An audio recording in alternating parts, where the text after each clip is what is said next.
मैं हूँ आपके साथ सिमरन और आप देख रहे हैं पल्स 24 न्यूज। एक नजर डालेंगे 20 बड़ी खबरों पर। केंद्रीय गृह मंत्री अमित शाह के जम्मू कश्मीर के दौरे पर बोले बीजेपी के राष्ट्रीय महासचिव तरुण चुग। कहा पार्टी विधायकों के साथ बैठक हुई, 29 सीटें बीजेपी यहाँ से जीती थी तो पार्टी के सभी विधायक उनसे मिलना चाहते थे। पार्टी के विधायकों के तहत एक परिचयात्मक बैठक थी और आदरणीय प्रधानमंत्री श्री नरेंद्र मोदी जी हों या देश के गृह मंत्री अमित शाह जी हों, जहां भी जाते हैं अपने कार्यकर्ताओं से अपनी पार्टी की लीडरशिप के साथ मिलते हैं और उनका मिलना, चुनाव जिताया उन्होंने। यहाँ पर बड़ी मात्रा में 29 सीटें भाजपा यहाँ से जीती, उसके रणनीतिकार के रूप में उन्होंने यहाँ बहुत बड़ी भूमिका अदा की थी। तो सभी विधायक उनसे मिलना चाहते थे, तो आज पार्टी कार्यालय में सभी विधायकों के साथ एक परिचयात्मक बैठक हुई। बिहार दौरे पर नेता प्रतिपक्ष राहुल गांधी। बेगूसराय में एनएसयूआई की पलायन रोको नौकरी दो यात्रा का हुआ आयोजन। यात्रा में शामिल हुए नेता प्रतिपक्ष राहुल गांधी। केंद्रीय मंत्री गिरिराज सिंह ने नेता प्रतिपक्ष राहुल गांधी के बिहार दौरे पर साधा निशाना। कहा वह पहले अपना पलायन तो बचा ले, कभी उत्तर प्रदेश से केरल, कभी केरल से बिहार। वो पहले अपना पलायन तो बचा लें कि कभी यूपी से केरल, केरल से यूपी, बिहार में उनके आने से कोई असर नहीं पड़ने वाला है। बिहार में वो आवे, घूमे, भरम फैलावे। नीतीश कुमार और मोदी की सरकार है। 2005 के पहले का बिहार, 2005 के बाद के बिहार में देखें, यहाँ इंफ्रास्ट्रक्चर, यहाँ सड़क बना है, रोड बना है, गंगा पर पुल बना है, रोजगार मिला है। 8 लाख लोगों को सरकारी नौकरी नीतीश कुमार ने दी है, आगे भी 4 लाख देने वाले हैं। जहाँ वो जा रहे हैं बेगूसराय में कल भी मैं कहा, आज भी कह रहा हूँ, उनके पिताजी 85 में कह के गए थे कि पेट्रोकेमिकल्स बनाएंगे। 2 बार एमपी बने, कभी नहीं बनाए। और मोदी सरकार 25,000 करोड़ लगा करके वहाँ रिफाइनरी को बनाए, पेट्रोकेमिकल सब बन रहा है, फर्टिलाइजर बन रहा है, 17 गो पुल बना है। वो क्या देखना जाएंगे? आए, घूमे, जाए, नौटंकी करें, भरम फैलाएं। उनको भगवा रंग से नफरत है, इसीलिए वो सफेद रंग चुने हैं। बिहार में आरजेडी नेता मृत्युंजय तिवारी का बयान। बिहार में इसी साल चुनाव होने हैं और हर पार्टी और उसके नेता इसकी तैयारियों में जुटे हुए हैं। देखिए, बिहार में इस वर्ष चुनाव होने हैं। हर पार्टी के नेता अपनी तैयारी में लगे हैं। श्री राहुल गांधी जी भी बिहार तीसरी बार अभी आए हैं और कार्यक्रम में अपने पार्टी के संगठन के कार्यक्रम में भाग लेंगे। इसमें हर्ज क्या है? विरोधियों को पेट में दर्द क्यों हो रहा है? श्री राहुल गांधी जी, श्री तेजस्वी यादव जी की जोड़ी से पूरा एनडीए का कुनबा घबराया हुआ है और बीजेपी के लोग कह रहे हैं कि कांग्रेस पार्टी बैसाखी पर है। नैतिक बल नहीं है बीजेपी को किसी पार्टी के बारे में कि दूसरे के बैसाखी पर है।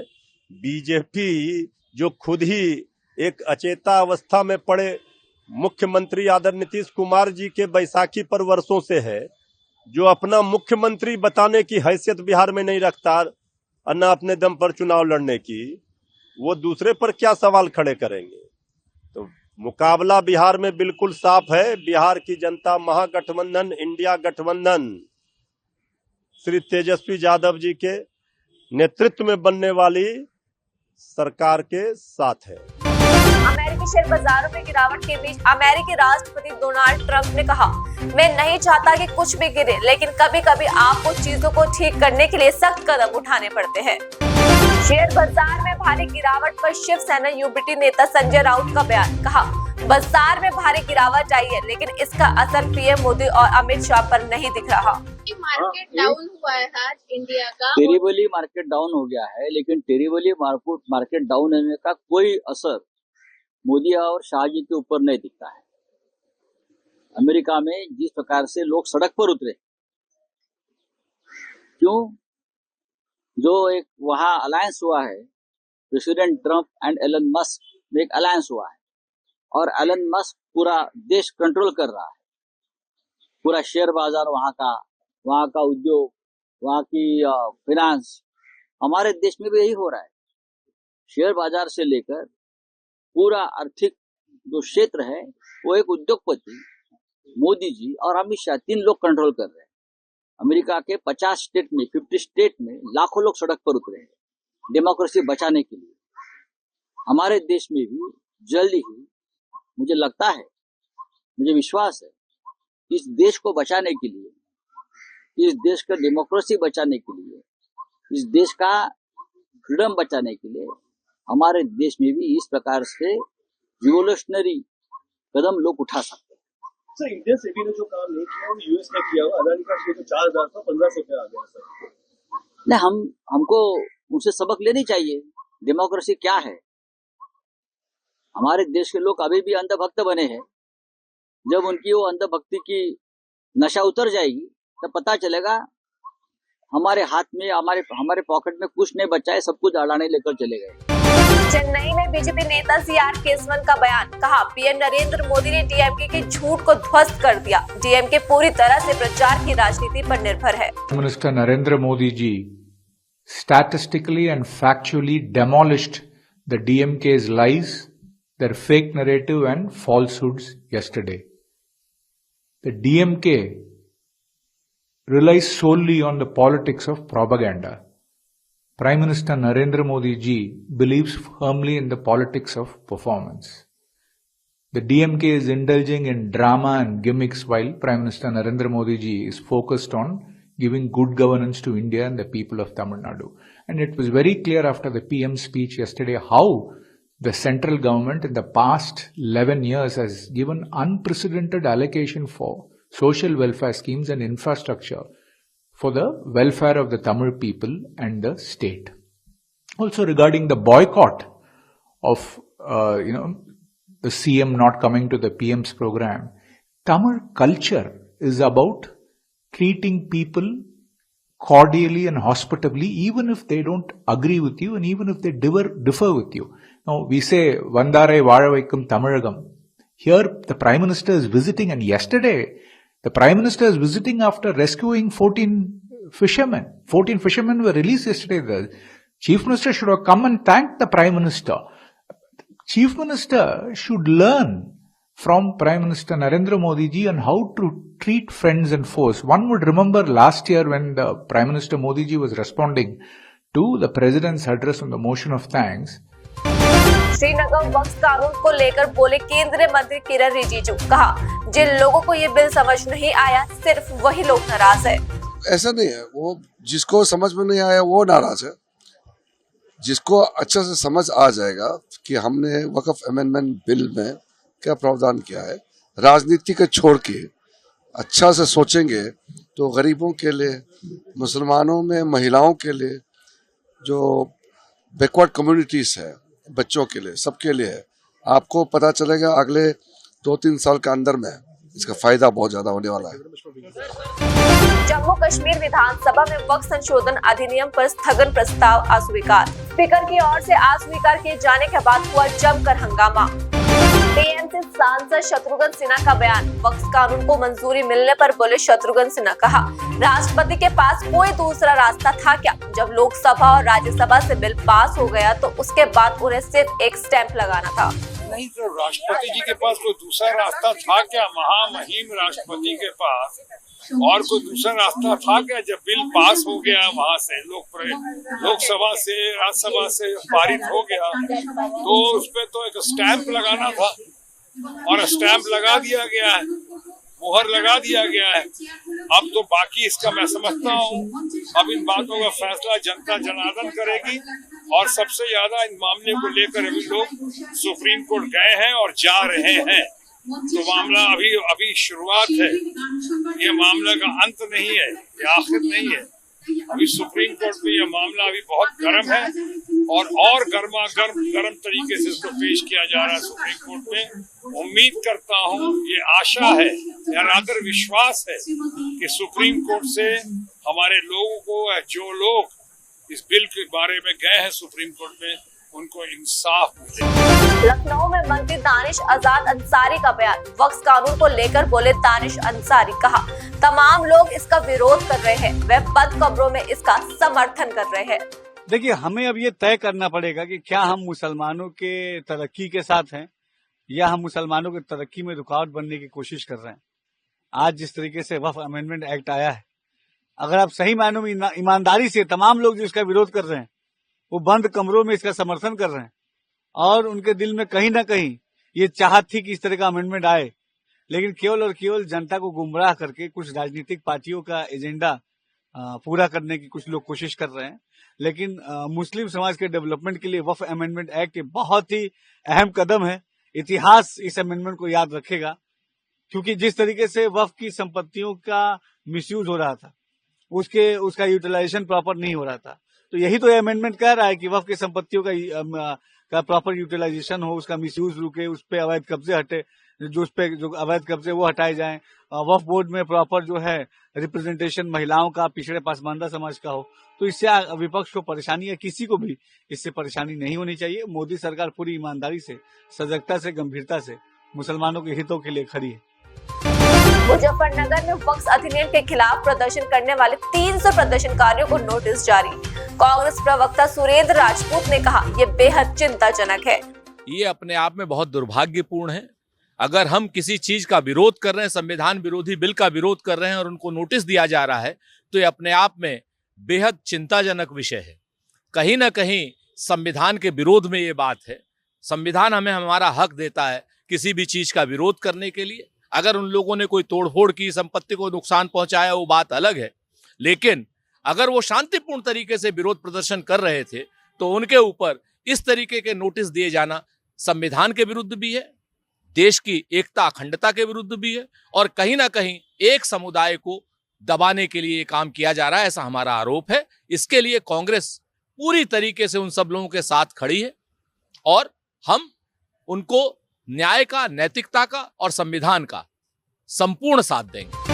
पंजाब के राज्यपाल गुलाब चंद कटारिया का नशे के खिलाफ अभियान जारी। अमृतसर में अभियान के तहत राज्यपाल ने की पद यात्रा। कहा, धीरे धीरे लोग इससे जुड़ने लगे हैं और ये एक जन आंदोलन बनता जा रहा है। मंडी में मैराथन कार्यक्रम का हुआ आयोजन। बीजेपी सांसद कर्नल नरौत हुई शामिल।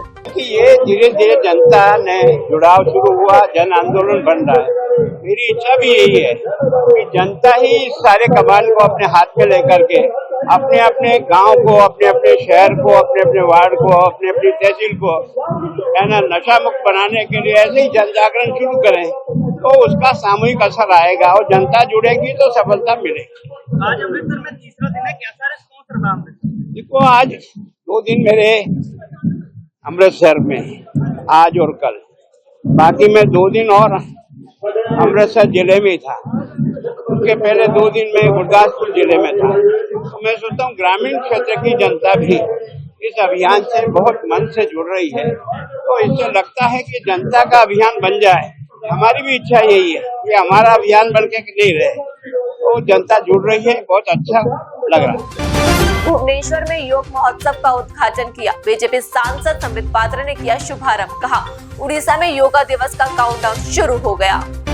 देहरादून में सीएम पुष्कर सिंह धामी ने की मीटिंग। राज्य में विकास कार्यों को लेकर वर्चुअल बैठक की। उत्तर प्रदेश के सीएम योगी आदित्यनाथ का गोरखपुर दौरा। गोरखनाथ मंदिर में आए बच्चों से सीएम योगी ने की बातचीत और मंदिर परिसर में मोरों को खिलाया दाना। आज उड़ीसा में एक जो काउंटडाउन है योग दिवस का, वो काउंटडाउन आरंभ हुआ है। आप सभी जानते हैं कि माननीय प्रधानमंत्री श्री नरेंद्र मोदी जी का एक बहुत बड़ा योगदान रहा है योग के प्रति, कि उन्होंने 2014 में प्रधानमंत्री बनने के पश्चात यूनाइटेड नेशन में भारतवर्ष के योग को एक सॉफ्ट पावर के रूप में प्रेजेंट किया और किस प्रकार से समग्र पृथ्वी में स्वास्थ्य आए, आध्यात्मिकता फैले। इस कारण से उन्होंने इंटरनेशनल योगा दिवस के लिए 21 जून के दिन का प्रस्तावना किया था और एक इतिहास रचा गया। लगभग 177 कंट्रीज को स्पॉन्सर बने और बिना वोटिंग के इस रिजोल्यूशन को अपनाया गया। 21 जून को इंटरनेशनल योगा दिवस के रूप में मनाया जाता है, समग्र विश्व में मनाया जाता है। लगभग 190 देश आज उसमें भाग लेते हैं। आज उसी उपक्रम में आयुष मंत्रालय द्वारा उड़ीसा में जगन्नाथ जी के श्री क्षेत्र में जगन्नाथ जी के भूमि में एक विशालतम आयोजन किया गया था, क्योंकि अब 75 दिन शेष रह गए हैं। गोरखपुर में उत्तर प्रदेश के मुख्यमंत्री योगी आदित्यनाथ ने किया जनता दर्शन। गोरखनाथ मंदिर में जनता दर्शन के दौरान सुनी लोगों की समस्याएं, अधिकारियों को उनकी समस्याओं के समाधान के दिए गए निर्देश। गोरखपुर में सीएम योगी आदित्यनाथ का बयान, कहा ये वही गाड़ी है जहां पहले कोई उद्योग लगाने को तैयार नहीं था। पिछले 8 वर्षों में हम यहां 15,000 करोड़ रुपए का निवेश लाए हैं। डिस्टिलरीज बनी है और 2000 से अधिक लोगों को प्रत्यक्ष और इतना ही अप्रत्यक्ष रूप से यहां पे नौकरी और रोजगार के साथ जुड़ेंगे। बहनों और भाइयों, ये वही गीडा है जहां पर पहले सरकार ने बनाया, घोषणा तो किया, लेकिन उद्योग लगाने को कोई तैयार नहीं थे। विवाद ज्यादा थे, काम नहीं था, कोई सुविधा नहीं थी। देखते ही देखते पिछले 8 वर्ष के अंदर हम लोगों ने 15,000 करोड़ रुपए से अधिक के निवेश को यहां पर लाए हैं। 50,000 से अधिक लोगों को अकेले गीडा में नौकरी मिली है, यहां के नौजवानों को मिली है। और अब तो गीडा प्रशासन ने यहां पे स्किल डेवलपमेंट के लिए नाइलेट की भी एक शाखा यहां पर प्रारंभ कर दी है, जिसके माध्यम से कंप्यूटर की अत्याधुनिक पढ़ाई के लिए डिप्लोमा, सर्टिफिकेट, कोर्सेज की व्यवस्था यहां पर की है। जो लोग यहां पे ट्रेनिंग लेंगे, कैंपस सिलेक्शन के माध्यम से यही कि किसी न किसी उद्योग में, किसी न किसी प्रतिष्ठान में उनको यहां पर लगाया जा सकता है। अनेक उद्योग इस दौरान यहां पर आए हैं और अभी तो नई चीजें आ रही हैं। प्लास्टिक पार्क भी आ रहा है, गारमेंट्स पार्क भी आ रहा है, प्लेटेड फैक्ट्रीज का कॉम्प्लेक्स भी यहां पे बनने जा रहा है। अन्य नई चीजें यहां पर आ रही हैं, बहुत सारी ऐसी चीजें आ रही हैं। अब लोग, मैं देखता हूं लखनऊ में मेरे पास अनेक लोग आते हैं, कहते हैं साहब हम गोरखपुर में निवेश करना चाहते हैं, गीडा में निवेश करना चाहते हैं। यानी लोगों के दिलो दिमाग में आया है कि यूपी में या गोरखपुर में निवेश आज के दिन पर सुरक्षा की गारंटी भी है, न केवल व्यक्ति की बल्कि उसकी पूंजी की सुरक्षा की गारंटी भी देने वाला यह क्षेत्र बन चुका है। और इसीलिए बलिया से आकर के गोरखपुर में इतना बड़ा निवेश विनय कुमार सिंह जी ने किया। मैं इसके लिए उनको और उनके परिवार के सदस्यों को हृदय से धन्यवाद देता हूं। अच्छे ढंग से व्यवसाय की पहली शर्त होती है विश्वास। उस विश्वास पर खरा उतरने के लिए हमें कार्य करना होगा। उपभोक्ता हो या फिर सरकारी मशीनरी, उनके उस विश्वास पर खरा उतरना, सरकार के जो नियम कानून है उनका पालन करना हर हाल में। और आज तो टेक्नोलॉजी इतनी इंप्रूव हो चुकी है, हम थोड़ा भी उपयोग कर ले, हर उद्योग जीरो लीकेज डिस्चार्ज पर जा सकता है। हरिद्वार में केमिकल फैक्ट्री में लगी भीषण आग में झुलसने से एक व्यक्ति की मौत, एक घायल। कड़ी मशक्कत के बाद पाया गया आग पर काबू। ये गणपति ट्रेडर्स में आग थी और इसमें जो है केमिकल की आग थी। तो इसमें हमारे फायर स्टेशन मायापुर और जो भी 3 फायर स्टेशन 4 थे, वहां से सभी जिलों से गाड़ी आई और जैसे ही हम इस पर पानी डाल रहे थे तो आग जो है और ज्यादा मात्रा में भड़क रही थी। तो इस पर फोम का प्रयोग किया गया तो बम मुश्किल ये आग जो है काबू पाई। लगभग वही 10 बजे से काम शुरू हुआ, 10 साढ़े 9 बजे से और सुबह 6 बजे तक कंट्रोल में होता। अब जो है आग पूर्ण रूप से बुझ चुकी है। सर क्षति की बात करें तो नुकसान क्या क्या हुआ है? क्षति में तो 2 गाड़ियां फूक गई हैं, बाकी ये जो फैक्ट्री थी 3 साइड थी, इसमें केमिकल था, वो लगभग सारा ही नष्ट हो चुका है। तो कुछ कैजुअलिटी भी है? कैजुअलिटी हाँ, एक घायल है जो हॉस्पिटल है और एक कैजुअलिटी मिली है, वो देखने से लगता है कि एक लड़के की है। कारण क्या रहा होगा? कारण तो ये केमिकल एकदम आग पकड़ लेता है और ये शायद गाड़ी से जो है टैंक को भर रहे थे, उसी से आग लगने का हो सकता है। लगभग कितनी गाड़ी लगी सर आग में? गाड़ी हमारी 2 सिटकुल से, 2 मायापुर और 2 रुड़की, लक्सर और भगवान, इतनी गाड़ियां थी। आग पर अब किस तरह का नियंत्रण है? अब तो आग पूर्ण रूप से बच चुकी है, कुछ नहीं, केवल जो टीन सेट है वो नीचे गिर गई है और इस टीन सेट को हटाने के लिए पुलिस प्रशासन द्वारा वो मंगाई गई है, जेसीबी मंगाई गई है, जो इसको टीन सेट को हटाया जाएगा। इसमें जो है सर्चिंग अभियान। कुछ बाइकें भी है जो? हाँ, बाइकें और कुछ 2 गाड़ियां हैं जो जल गई थी, यही नुकसान है। फिलहाल के लिए आप मुझे दीजिए इजाजत और बाकी की तमाम खबरों के लिए बने रहिए पल्स 24 न्यूज के साथ। नमस्कार।